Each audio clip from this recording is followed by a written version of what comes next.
آقا صلی اللہ علیہ وسلم نے کولیکٹیو ایکشن اگینسٹ کرپشن کی بات بھی کی، کولیکٹیو ایکشن اگینسٹ ایکسٹورشن کی بات بھی کی، اور collective action against injustice and tyranny کی بات بھی کی۔ آپ نے فرمایا، یہ آرٹیکل نمبر 16 ہے، اس کو یاد رکھیے گا، آپ کے کام آئے گا۔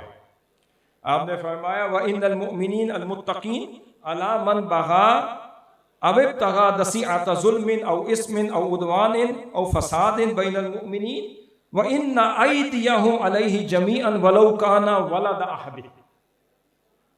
آپ نے فرمایا کہ اس ریاست مدینہ میں رہنے والے جو متقی اور مؤمن ہیں، جو باشندے ہیں، جو سٹیزنز ہیں، فرمایا وہ سب اس شخص کے خلاف متحد ہو کر کھڑے ہو جائیں گے۔ ریاست مدینہ کے سارے سٹیزنز اور تمام ریاستیں اس شخص کے خلاف مل کر کھڑے ہو جائیں گے۔ فرمایا وہ کون؟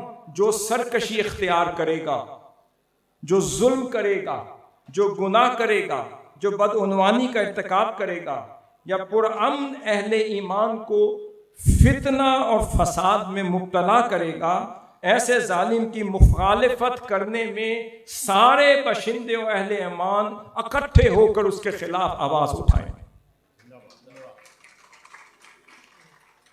آخر میں خوبصورت بات کر دی، فرمایا حق کی آواز بلند کرنے میں، اس ظالم کے خلاف کھڑے ہونے میں، اور ایک یک جان اور یک زبان ہونے میں، اگر وہ ظالم، وہ قاتل اور وہ باغی اور وہ ایکسپلائٹر اگر کسی بڑے باپ کا بیٹا ہی کیوں نہ ہو، بڑے خاندان کا بیٹا ہی کیوں نہ ہو، اس کے خلاف بھی اسی طرح کھڑے ہوں۔